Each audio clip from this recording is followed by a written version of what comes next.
अस्सलाम वालेकुम दोस्तों एक और नई वीडियो में खुशामदीद। दोस्तों, भारत में कोरोना वायरस ने तबाही मचाई हुई है। भारतीय पुलिस एहलकारों की वीडियो सोशल मीडिया पर गर्दिश कर रही है, जिसमें वो घुटने टेक कर हाथ जोड़कर मजलूम कश्मीरियों के सामने इल्तिजा की है कि हमें माफ कर दो, हमने आपके ऊपर जुल्म किया, हमने आपके साथ ज्यादती की, जिस वजह से हमारे ऊपर अल्लाह का अजाब आया हुआ है। यहाँ तक कि भारत ने और भारतीय अवाम ने तस्लीम कर लिया है कि कोरोना लहर नहीं, ये एक अजाब है। इतनी हलाकतें एक धमाके में नहीं होती जितनी इस कोरोना की लहर में हुई हैं, और अब योमिया 2500 से 3000 हलाकतें हो रही हैं। भारत में इन हालात में भी जिनसी ज्यादतियों के जो केसेस हैं उनमें कमी नहीं आई अभी तक भी। भारत में एक लड़की को कोरोना वायरस की वैक्सीन देने के बहाने ले जाकर ज्यादती का निशाना बनाया गया। फिर भारतीय अवाम कहती है कि हमें अल्लाह ताला माफ कर दे।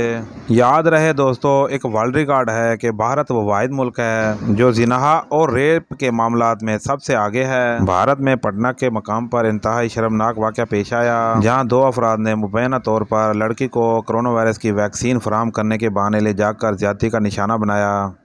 मुल्ज़िमान की निशानदही कर ली गई है। भारतीय मीडिया के मुताबिक दोनों मुल्ज़िमान को गिरफ्तार करके हिरासत में ले लिया गया है और फिर उनके ऊपर मुकदमा भी दर्ज कर दिया गया। याद रहे दोस्तों, भारत में कोरोना जो है आउट ऑफ कंट्रोल है और आज ही तकरीबन ज़ल्ज़ले के झटके भी महसूस किए गए।